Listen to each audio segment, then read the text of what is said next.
Direktorat Jenderal Pembiayaan Infrastruktur Kementerian Pekerjaan Umum dan Perumahan Rakyat memperkenalkan skema bantuan pembiayaan perumahan berbasis tabungan atau yang disebut BP2BT. BP2BT merupakan bantuan pemerintah bagi masyarakat berpenghasilan rendah atau MBR untuk memperoleh hunian yang layak dan terjangkau melalui kredit pembiayaan bank pelaksana. MBR yang sudah menabung minimal 2 juta rupiah berkesempatan mendapat bantuan dana sampai dengan 40 juta rupiah. Bantuan ini dapat digunakan sebagai tambahan uang muka untuk pembelian rumah atau sebagian biaya pembangunan rumah pertama secara swadaya. BP2BT terdiri dari 3 komponen, yaitu pertama, dana masyarakat, kedua, dana BP2BT, dan ketiga, kredit pemilikan rumah melalui perbankan. Dana masyarakat minimal sebesar 5% dari harga jual rumah atau rencana anggaran biaya pembangunan rumah. Sebagian dana masyarakat tersebut berasal dari tabungan dengan saldo minimal sebesar 2 hingga 5 juta rupiah.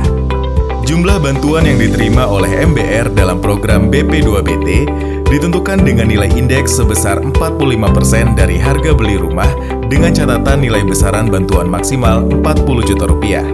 Kredit kepemilikan rumah atau KPR bank pelaksana lebih besar atau sama dengan 50% dari pokok pinjaman.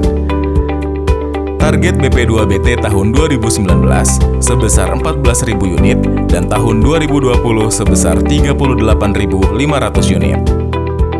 Kelompok sasaran merupakan MBR perorangan yang berstatus tidak kawin atau pasangan suami istri dengan batasan penghasilan tertentu dengan status pekerjaan sebagai pekerja formal atau informal. Persyaratan yang harus dipenuhi oleh pemohon adalah kartu tanda penduduk, akta nikah bagi yang berstatus suami istri, mempunyai penghasilan tabungan minimal 6 bulan dengan saldo minimal antara 2-5 juta rupiah, nomor pokok wajib pajak, SPT pajak penghasilan, belum pernah mendapatkan bantuan perumahan dari pemerintah pusat, tidak memiliki rumah untuk pemilikan rumah, dan memiliki lahan atau rumah satu-satunya yang rusak total untuk pembangunan rumah swadaya. Zonasi wilayah BP2BT terdiri dari zona 1 meliputi wilayah Sumatera, Jawa selain Jabodetabek, dan Sulawesi. Zona 2 meliputi Kalimantan, Bali, Nusa Tenggara, dan Maluku. Zona 3 meliputi wilayah Papua. Batasan penghasilan berdasarkan tipe rumah yaitu zona 1, 6 juta untuk rumah tapak dan swadaya, 7 juta untuk rumah susun.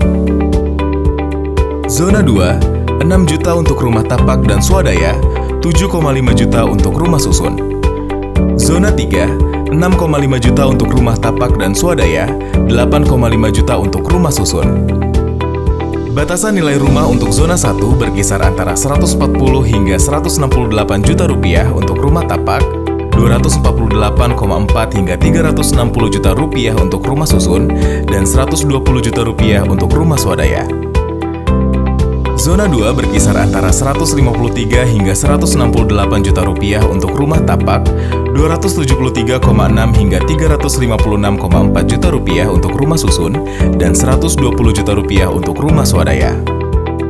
Zona 3 berkisar antara 212 hingga 219 juta rupiah untuk rumah tapak, 385,2 hingga 565,2 juta rupiah untuk rumah susun, dan 155 juta rupiah untuk rumah swadaya.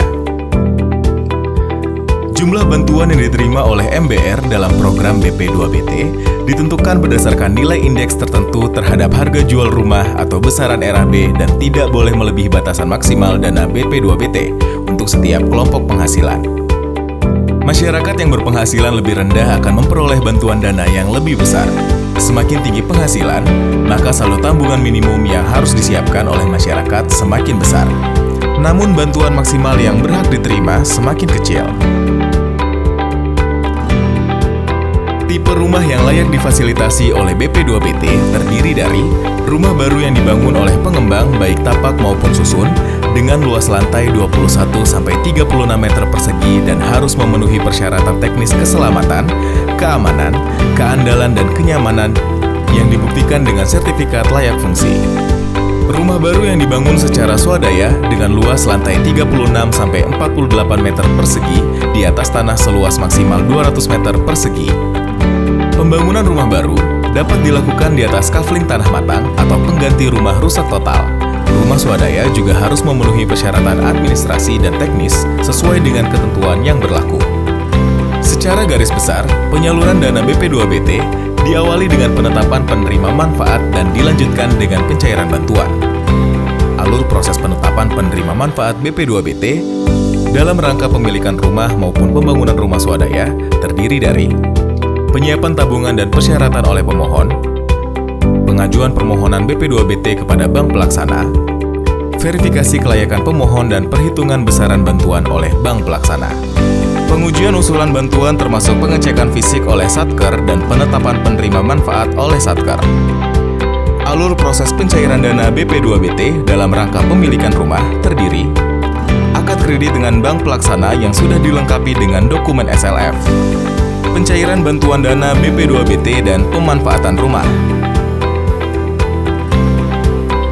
Alur proses pencairan dana BP2BT dalam rangka pembangunan rumah swadaya terdiri dari akad kredit dengan bank pelaksana, pencairan dari bank pelaksana yang digunakan untuk pembangunan rumah secara bertahap dengan didampingi oleh tenaga fasilitator, pencairan bantuan dana BP2BT dan kredit tahap akhir untuk menyelesaikan pembangunan rumah dan pemanfaatan rumah. Untuk itu, pemerintah pusat bekerja sama dengan bank pelaksana yang bertugas memfasilitasi tabungan, melakukan verifikasi terhadap pemohon, menyediakan kredit atau pembiayaan, dan menyalurkan dana bantuan. Bank yang sudah bekerja sama dalam penyaluran dana BP2BT terdiri dari Bank BTN, Bank BJB, Bank Artagraha, Bank BRI, Bank Jateng, Bank Jatim, dan BTN Syariah. Pemerintah juga berkoordinasi dengan pemerintah daerah dan Pokja PKP dalam penyediaan TFL, penyiapan masyarakat, dan memfasilitasi perizinan. Masyarakat yang ingin mengikuti program perlu menyiapkan tabungan dan kelengkapan persyaratan lainnya. Pengembang berperan membangun rumah sesuai ketentuan yang berlaku. Ayo menabung untuk memiliki rumah.